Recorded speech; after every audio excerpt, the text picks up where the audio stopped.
नमस्कार दर्शक बंधु आज मु आपण मानकु अक्षय तृतीयार विशेष महत्व विषय कहबी एवं एही दिन घर को केउ पांचटी जिनिस आनिबा भल होइथाय सही विषय कहबी।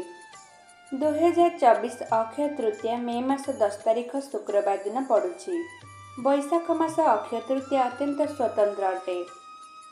आपण एही गोटिए दिन रे धन अर्घ्य काम मोक्ष एही चारोटी जिनिस पाइबाकु चाहुथिले एही दिन कोनोसी गरीब किंबा बाटरे जाउथिबा बाटई को एक ग्लास पानी दे दियंतु। एहा द्वारा आपणकर सबु पाप नष्ट होई जिवो।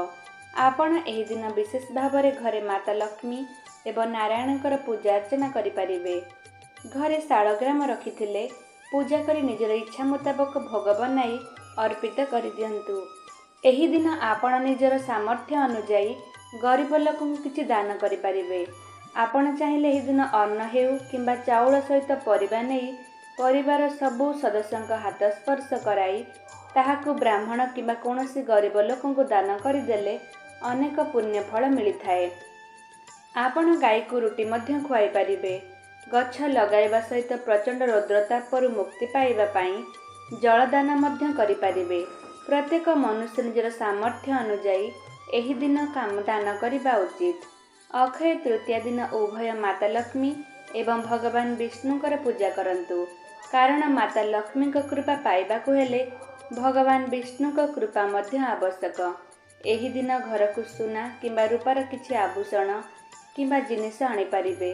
ताहाको माता लक्ष्मी को पाखरे रखी पूजा करंतु।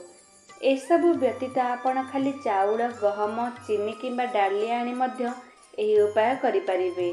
पूरा वर्ष सारा न सारिबा भली एभली जिनिस आनिले माता लक्ष्मी खूब प्रसन्न हेबे। एही दिन जदि आपणकु एक आखि थिबा नड़िया मिलुछि तेबे ताहाकु घर को नै आसंतु। ताहाकु नाली कपड़ारे गुड़ाई पूजा घरे रखी नीति नियमर सहित पूजा कले माता लक्ष्मी प्रसन्न हुअंती। तेबे दर्शक बंधु एही सबु जिनिस गुड़िकु अक्षय तृतीया दिन घर को आणंतु। आपणकु एहार 2 गुणा फल मिलिबो। आशा करुछि आपण मानक मोर एही भिडियोटी निश्चय पसंद आसीथिबो। पसंद आसीथिले आम चैनल को लाइक शेयर और सब्सक्राइब निश्चय करंतु। धन्यवाद।